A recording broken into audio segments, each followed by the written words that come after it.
O Instituto dos Advogados de São Paulo, por seus 140 anos, tem uma história a ser honrada.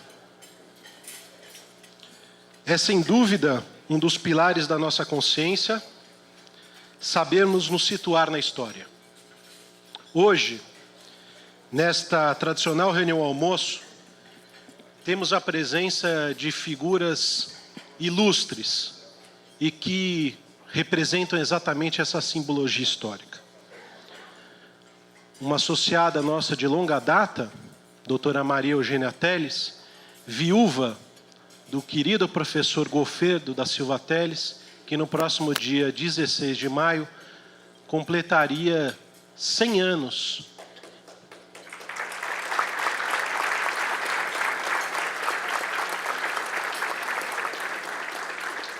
E recebe as nossas homenagens como um líder que no dia 8 de agosto de 1977, no Pátio das Arcadas da Faculdade de Direito do Largo São Francisco, fez a leitura da Carta aos Brasileiros, que propugnava exatamente por liberdade e por democracia.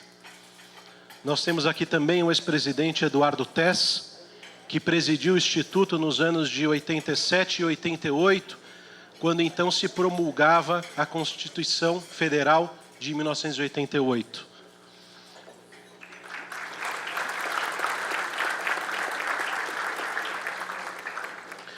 Temos também o ex-presidente Thales Castelo Branco, que foi um líder de um momento muito difícil da nossa história, quando a Polícia Federal passou a invadir escritórios de advocacia à busca de provas e, evidentemente, de forma absolutamente ilegal, avançava nos documentos de todas as pessoas, e foi na liderança dele, como presidente do Instituto, que houve a manifestação da advocacia contra essas providências.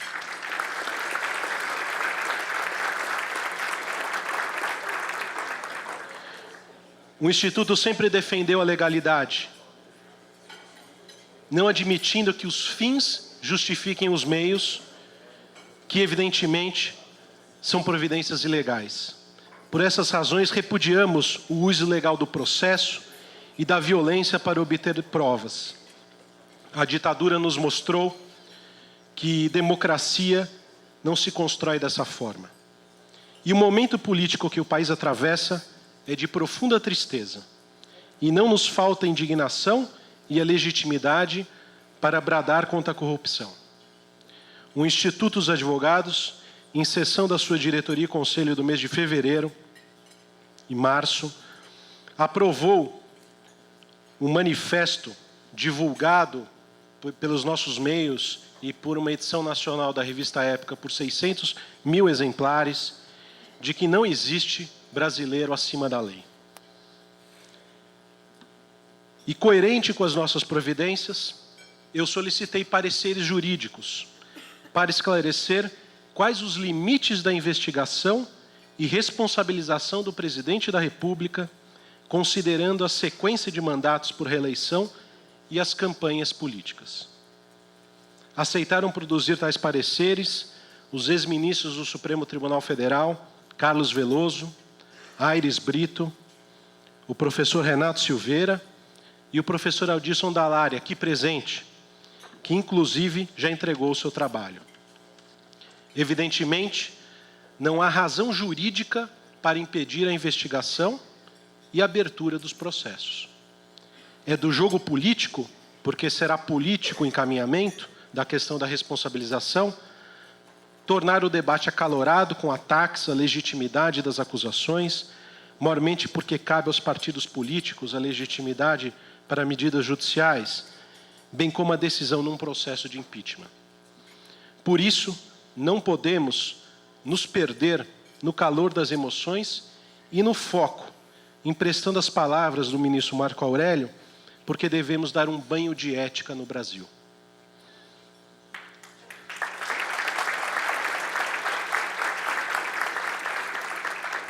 A reunião de hoje traz propositadamente o tema da anticorrupção, para ser exposta pela figura exponencial de Modesto Carmalhosa.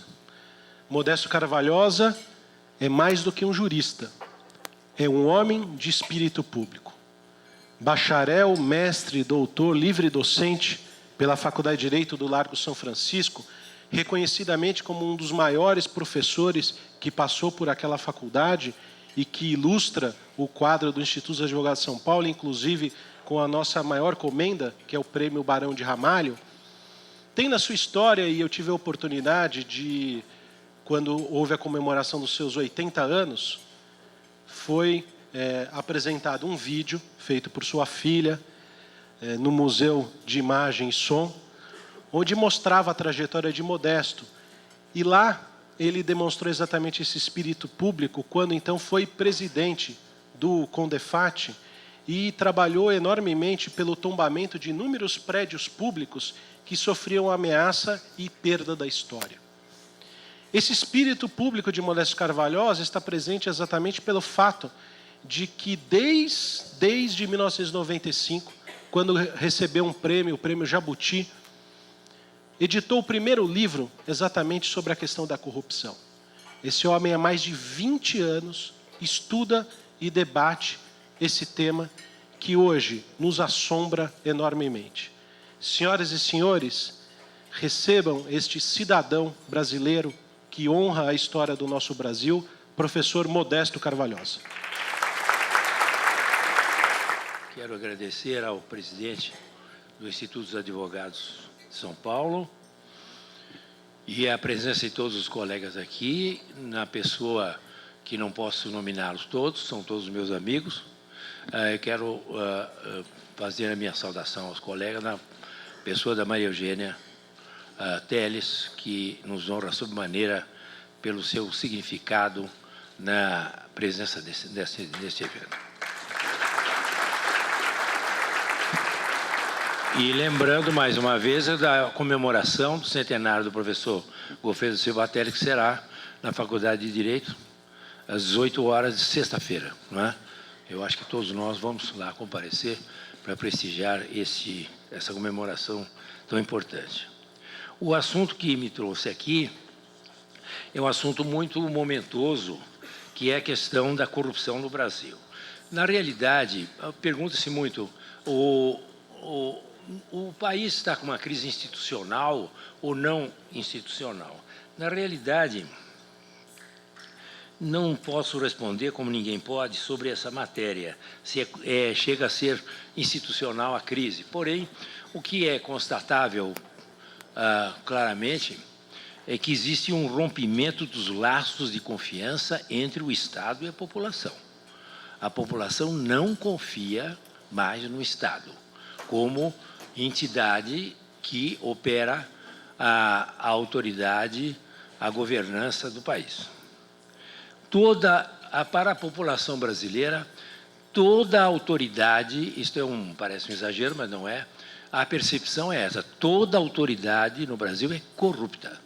Toda pessoa que tem autoridade é corrupta. O Estado, para a população brasileira, para a sua cidadania e para a opinião pública mesmo, é dominado por empreiteiras e fornecedoras, que são os que dominam, as entidades que dominam o Estado brasileiro. Isso parece uma coisa óbvia, mas é importante que se diga claramente. Todos os políticos, para a população, são corruptos. Não fazem distinção nenhuma a população em geral entre um partido e outro, se é da oposição ou se é da situação. E, portanto, o que nós temos no Brasil hoje é uma crise moral. Vou achar uma aguinha aqui.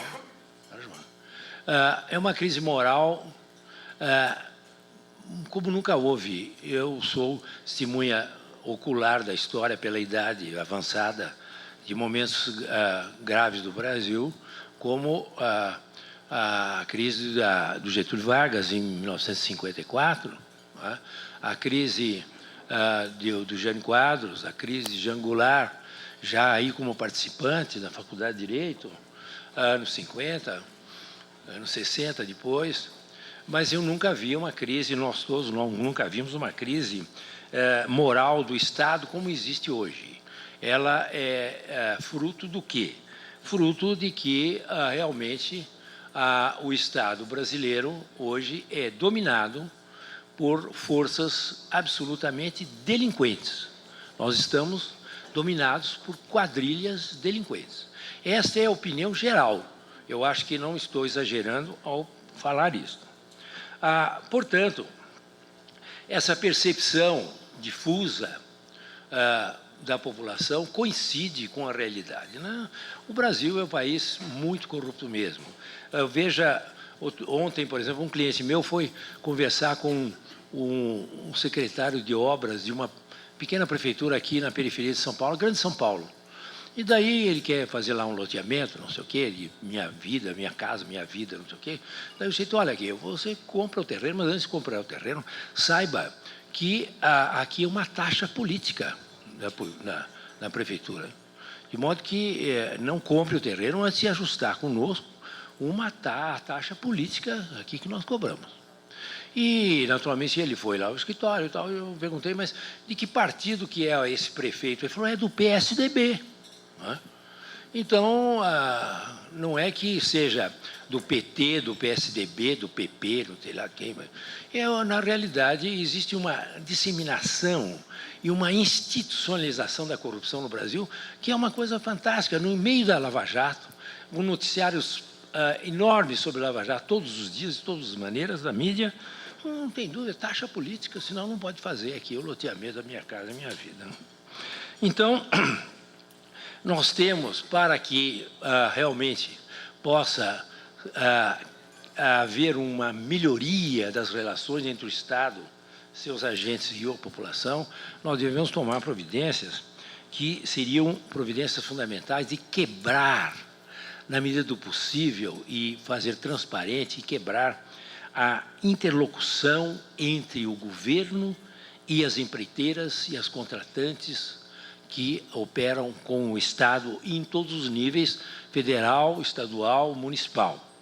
Porque como eu já tenho proposto várias vezes, a quebra dessa interlocução, que se faz através da interposição de uma seguradora para qualquer obra que tenha alguma relevância, eu não vou discutir isso aqui hoje, é a forma de acabar, de certa maneira, com esta orgia corruptiva que existe no Brasil.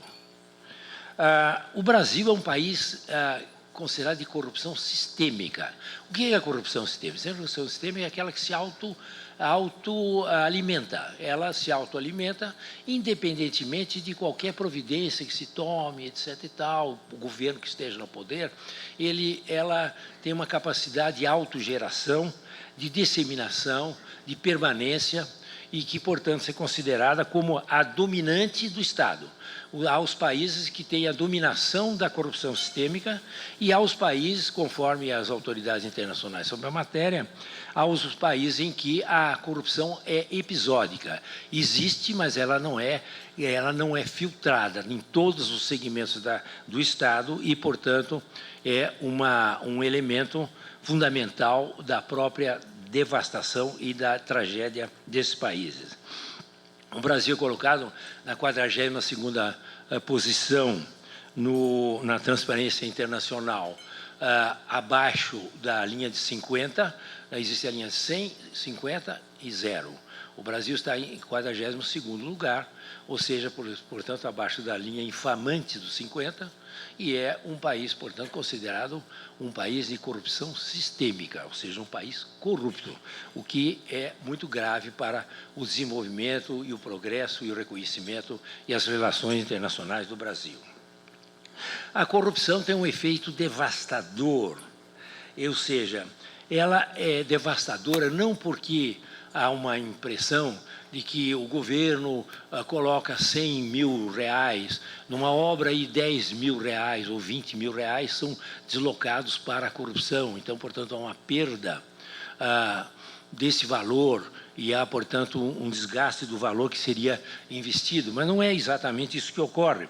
Na realidade, a corrupção ela leva a condições muito graves de impossibilidade de amortização do investimento público. O investimento público não pode ser amortizado num clima de corrupção, porque as obras são feitas com péssima qualidade quando são feitas, geralmente não são feitas, quando são feitas, elas são feitas fora do prazo, absolutamente fora do prazo, por preços que, manipulados desde o início por valor menor ou mais, levam a superfaturamentos, e você nunca tem a conclusão efetiva de nenhuma obra em país dominado pela corrupção sistêmica, como é o caso brasileiro, que, portanto, a grande perda, a perda monumental de recursos públicos, que por décadas, para não dizer mais de quase 100 anos existe no Brasil, desde da obra contra as secas do Nordeste, tempo ainda do Império, é exatamente a não conclusão de nenhuma obra, a conclusão péssima da obra, a conclusão fora de época da obra, com 2, 3, 10 anos. Por exemplo, a transposição do Rio São Francisco, ela está, hoje, 30% foi realizado em alguns trechos. Os 30% que foram realizados já estão completamente destruídos. Portanto, ela deveria ter sido, deveria estar pronta em 2006, e estamos todos o atraso ainda leva a que se refaça toda essa obra que nunca será concluída. Milhões e milhões, portanto, de recursos não amortizáveis do Estado. Essa é a razão da miséria absoluta na África, a miséria relativa na América Latina, no Sudeste Asiático, no Leste Europeu, enfim, em diversos locais, em diversas regiões que demonstram que a corrupção é, na consciência hoje internacional, a razão fundamental da miséria das populações.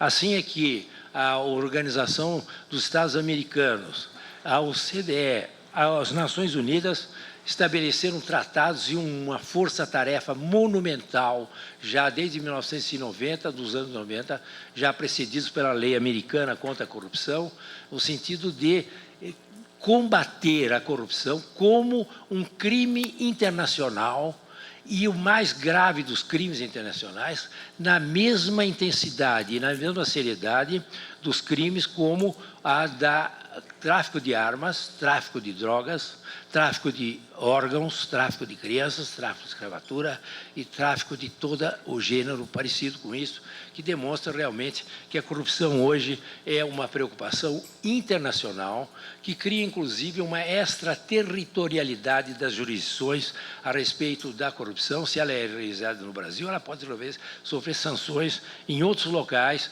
por tratados internacionais ou por legislações de outros países em que as pessoas jurídicas estão implicadas.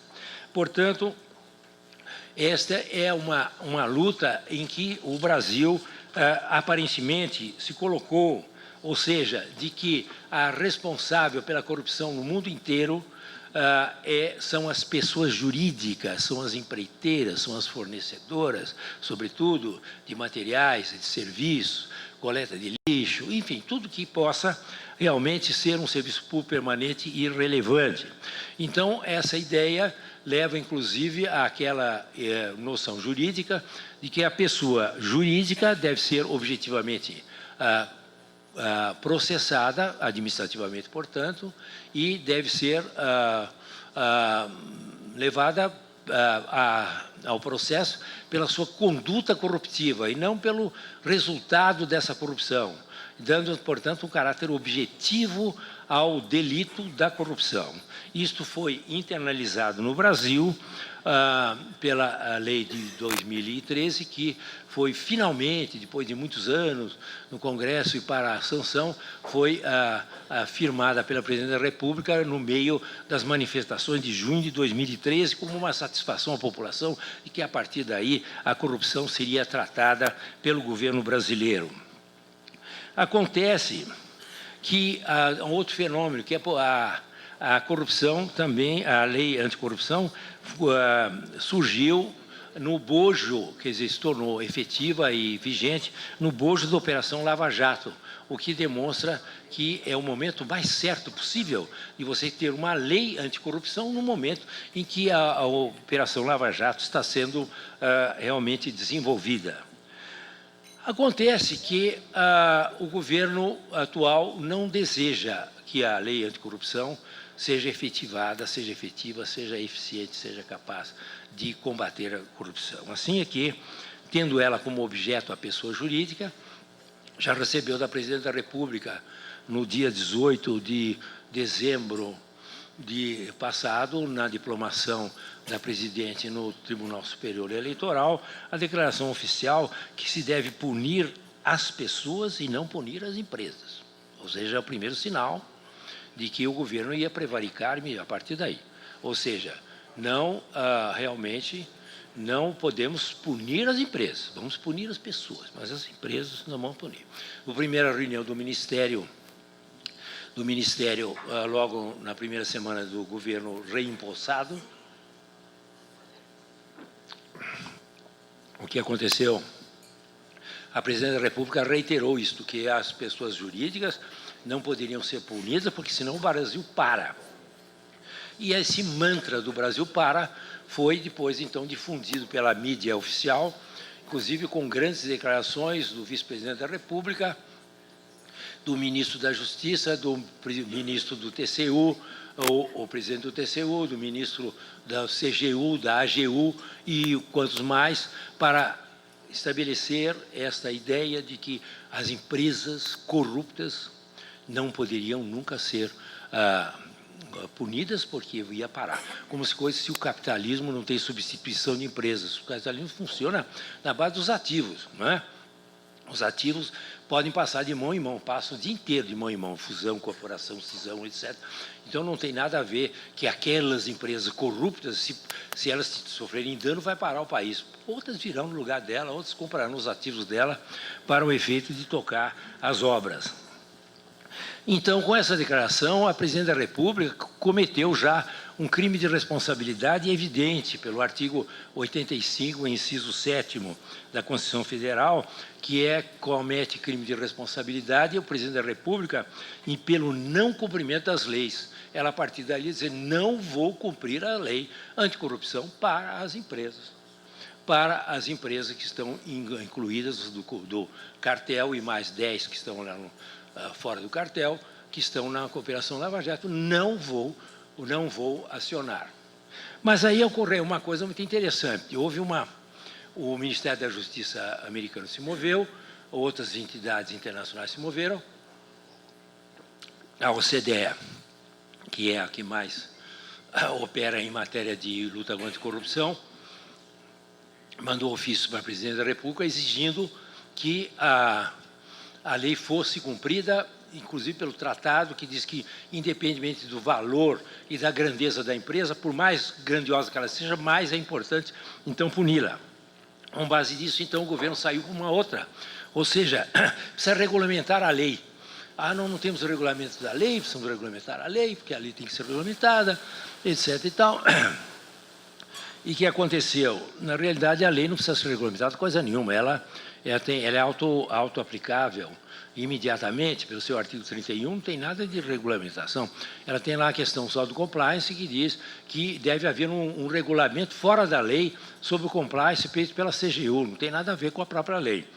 Mas, em todo caso, ela insistiu, e num ato solene no Palácio do Planalto, no começo agora de março, não me lembro mais que dia foi, ela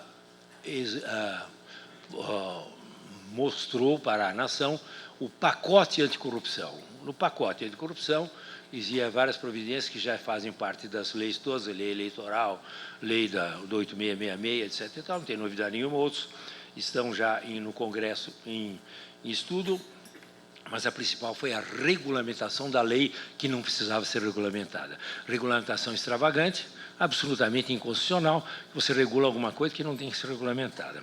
Essa regulamentação é muito interessante, porque ela traz coisas fantásticas. Primeiro, o objetivo dela é desfigurar, neutralizar, facilitar a absolvição das pessoas jurídicas implicadas na Operação Lava Jato, se, na realidade, não puder, de jeito nenhum, deixar de aplicar a lei. Então, o decreto regulamentador é para neutralizá-la, para torná-la completamente inócua. Então, a primeira providência que tomou o decreto, que, aliás, o Ministério Público tem obrigação de anulá-lo em juízo, é de que atribui aos ministros de Estado a competência para autuar e julgar as empresas que estão incluídas, que são corruptas. Então, os ministros de Estado, os 39 ministros de Estado, estão encarregados de autuar e de julgar, processar, não que tenha uma comissão processante, mas de julgar os grandes ministros de Estado que nós temos, ou julgar as empresas empreiteiras. Empreiteiras essas que deram dinheiro para os partidos que os indicaram. Então, eles foram indicados pelos partidos que estão da situação, que são os partidos que receberam fraudulentamente, esses, ainda sob o manto, porque é fraude, sob o manto de legalidade, que receberam, então, esses ministros indicados pelo partido, PP, não sei o quê, PDT, PT, etc. e tal. Esses ministros é que vão julgar as empreiteiras que deram dinheiro para o partido deles fraudulentamente. Então, esses são esses julgadores. Quer dizer, na medida em que realmente não pode nenhum agente público político julgar nada. Para isso, a administração pública tem as esferas correcionais, que devem estar ligadas ao Estado e não ao governo, e são as esferas correcionais que realmente julgam os processos administrativos, individualmente, e depois os colegiados, inclusive paritários, que se conhecem muito bem. Então, veja a aberração absoluta, entrega do julgamento para os próprios ministros que representam os partidos que receberam o dinheiro e representam também os senadores e deputados que também embolsaram grande parte desse dinheiro. Depois, mesmo assim, a decisão do ministro julgador, do ínclito ministro julgador, ele pode, essa sua decisão poderá ser objeto de reconsideração, ou seja, mais um foco de corrupção, não é? O foco de corrupção já é de otorgar ao ministro essa competência. Depois, se ele pode reconsiderar o que ele fez, também imaginou mais. Quer dizer que a lei anticorrupção no Brasil é tão sistêmica que você consegue que a própria lei anticorrupção gere mais corrupção. É uma coisa muito interessante, é uma coisa fantástica, é uma coisa surrealista, né? Então, ela, através da lei anticorrupção, vamos criar mais um novo mercado de alta corrupção, que é essa capacidade do ministro de reconsiderar. Mas, antes de reconsiderar, eles criaram o pacote e essa regulamentação, fez o seguinte, que necessariamente antes do processo administrativo de punição das empresas corruptas, haverá uma investigação preliminar. Uma investigação preliminar. Mas essa investigação preliminar será sigilosa. Investigação preliminar sigilosa. E que dessa investigação preliminar sigilosa poderá haver o arquivamento do pedido de processamento da própria empreiteira ou fornecedora. Então, com isso, nós temos, além do ministro, antes do ministro, nós temos uma investigação sigilosa que pode levar ao arquivamento. Mais um foco extraordinário de corrupção, corrupção sistêmica, que auto se alimenta, ela vai se alimentando o tempo. Hoje em dia, a lei anticorrupção, conforme esse regulamento dela, esse decreto é um maná de corrupção que nós estamos criando aqui. Essa lei é fantástica para criar corrupção, entendeu? Virou um foco de corrupção. Então, aqui nós temos aqui essa situação. Ademais, limita em 5% a multa, porque a lei fala em 20% do faturamento anual do último balanço. Ela limita em 5%. Além disso, faz cálculos mirabolantes, que nem eu tenho um amigo meu que é capaz de fazer cálculo diferenciado. Ele consegue fazer teorema de 3º grau. É um doido, esse meu amigo. Então, eu cheguei para ele e falei, olha aqui, vou dar uma olhada aqui nesse decreto. Tem aqui os cálculos de composição, de maneira composta de composição dessa dívida, dessa multa que nunca passará de 5, não pode ser 25. Então, ele disse o seguinte, isso é completamente errado, isso não tem nenhuma base matemática nessa composição, porque é uma coisa composta, faz isso, faz aquilo, faz aquilo. Então, qual é a finalidade feita pela advocacia administrativa que dominou completamente a redação desse monstrengo? É o seguinte, é que é a maneira de anular. Mesmo que elas sejam condenadas até 5%, elas vão ao juízo, pedem a suspensão da multa, porque a multa é completamente ilíquida e completamente incalculável pelos cálculos, pelos critérios dele. Então, pede a suspensão liminar, depois a anulação da multa. Não tem multa nenhuma. É outro também foco fantástico de corrupção que se vê que foi estabelecido por esse decreto. Além disso, há portarias também que, não contente com o decreto, a CGU também emitiu portarias 909, 910, para impedir a declaração de inidoneidade das empreiteiras e livrá-las do processo de condenação efetiva, através, por exemplo, dos acordos de leniência. Acordo de leniência, o que é? Acordo de leniência é a maneira seguinte: eu vou denunciar tais e tais crimes, eu vou denunciar, eu, empresa, empreiteira, fornecedora, e você promete para mim dar só este tipo de condenação, tal. Né? Então, é um acordo que a comprovação dos crimes que ele resolve delatar, ele terá uma diminuição de pena já pré-ajustada. Aqui não. Aqui a leniência é o seguinte, é uma maneira de, é um tipo PAC, é um pacto de ajustamento de conduta. Ele vai lá, por esses 909, 910, é um pacto de ajustamento de conduta. Você vai lá e diz, olha, eu vou ser bonzinho, eu não vou nunca mais me corromper, nunca mais eu vou pegar 6 bilhões e 200 milhões da Petrobras, de jeito nenhum, etc. e tal. Então, é o acordo de leniência.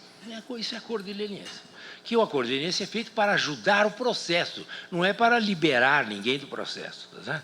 Então, nós temos aqui esse tipo. De manhã, a adoção do compliance, que é também páginas e páginas desse tal de portaria do 910, o acordo de leniência é também outro pacto de ajustamento de conduta. E diz claramente lá o seguinte, se você está processado, né? Você está com um processo aí da lei anticorrupção, mas se você fizer estabelecer um regime de leniência, de compliance, de conformidade na sua empresa, você também está livre.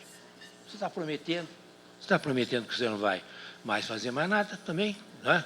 Já que não deu para fazer na leniência, vamos fazer no compliance, também fica livre. Porque é esse tipo de coisa que se vê nessa coisa. Mas, mais do que isso, então, a nova coisa fantástica que surgiu antes do balanço e depois do balanço da Petrobras é o seguinte, a declaração oficial da Presidente da República, dizendo que a Petrobras é vítima. É vítima. Petrobras é vítima. Petrobras, no seu balanço, hoje até pode estar publicado aí em todos os jornais, a Petrobras é uma pessoa jurídica, é a mais importante empresa brasileira. É a chefe e o centro de imputação de todos os crimes do Lava Jato. Ela declara no seu balanço que desviou dos seus recursos de caixa 4 bilhões e 200, 6 bilhões, né, ou 4? 6 bilhões e 200 milhões de dinheiro para dar para as empreiteiras, fornecedoras e, através delas, para os partidos políticos, para os políticos e para os intermediários, para os próprios dirigentes da Petrobras. Então, o que ela fez? Ela simplesmente confessou que ela participou como centro da corrupção.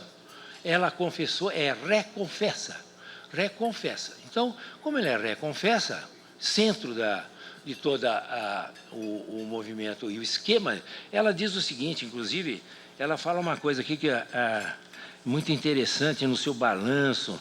Ela diz, a questão do esquema, literalmente, esquema de pagamentos indevidos.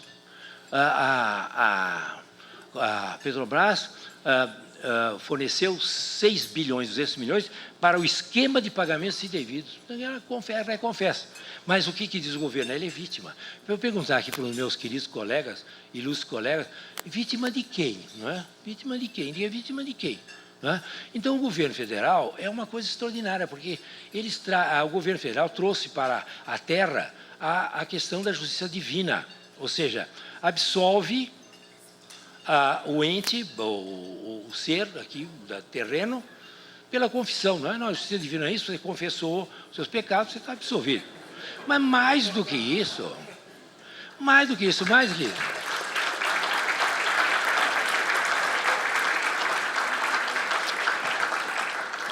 mais do que isso, o que ela fez? Ela declara que você matou sua mulher com 33 facadas, mas você confessou, então você está absolvido. Mas mais do que ser absolvido, você é vítima. Você passa a condição de vítima. Isso nem a justiça divina diz. Nem a justiça divina. A presidente da República disse o seguinte, que a Petrobras, centro absoluto de todo o esquema de durante 12 anos de corrupção, é vítima. Então, com base nisso, o que vai acontecer com a Petrobras? O que vai acontecer com todas as empreiteiras que já está acontecendo e as fornecedoras multinacionais ou nacionais? Vão ser, como já estão sendo, absolutamente vai ocorrer uma avalanche de punições internacionais em cima dela pelas legislações dos outros países, legislações que são realmente protegidas pelos próprios tratados internacionais que o Brasil assinou e esses outros países assinaram, terá sanções internacionais permanentes, será declarada inidônea a Petrobras e outras também, inidônea pelo Banco Mundial, como aconteceu com a Alstom francesa, e assim vai. A Alstom francesa está sendo vendida pela GE por um valor ridículo, porque é declarada inidônea. Então, o que é que acontece? Você tem realmente aqui todas as sanções internacionais em cima de todas as empresas brasileiras que poderiam realmente, efetivamente, se recuperar uma vez punidas, porque tem a regra que vocês conhecem melhor do que ninguém, de que não se pode punir duas vezes pelo mesmo delito.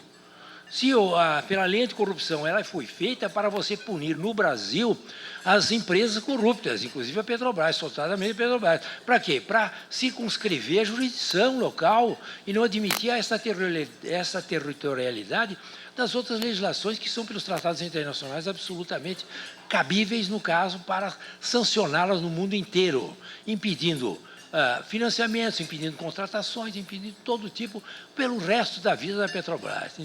Aqui você tem a única chance que nós temos de salvar desse caos, desse absurdo, dessa coisa surrealista, desse sentido que, mais uma vez, prova o caráter sistêmico da corrupção brasileira, é que o Ministério Público, através do artigo 5º da própria lei anticorrupção, promova as medidas para acionar a lei anticorrupção. O artigo 5º, o artigo 20 da lei anticorrupção fala claramente o seguinte, eu vou ler aqui para acabar, aqui que o meu horário já acabou, nesse segundo acabou. Artigo 20. Nas ações ajuizadas pelo Ministério Público, poderão ser aplicadas as sanções previstas no artigo 6º, sem prejuízo daquelas previstas nesse capítulo, desde que constatada, veja isso, desde que constatada a omissão das autoridades competentes para promover a responsabilização administrativa, ou seja, no caso de prevaricação. Então, nós temos aqui uma prevaricação a partir da presidência da República em matéria de lei anticorrupção. Um protecionismo absoluto das empresas, um falso protecionismo da Petrobras, que vai realmente se esfacelar com essa atitude, e nós temos, portanto, uma situação bastante grave, que temos o remédio na própria lei, que é, aliás, fruto do tratado, esse artigo aqui também, de que o Ministério Público assuma, de certa maneira, as suas responsabilidades e a sua capacidade e competência para esse fim. Eu agradeço muito a paciência de vocês por um tema tão desagradável. Eu poderia ter falado de assuntos bem mais agradáveis e bem mais, vamos dizer assim, com mais esperança, mas vamos ver como é que correm as coisas. Pelo menos nós temos que nos esclarecer em que ponto estamos nessa situação. Agradeço muito o convite do presidente do Instituto e a presença de todos vocês aqui, a paciência que tiveram de me ouvir. Muito obrigado.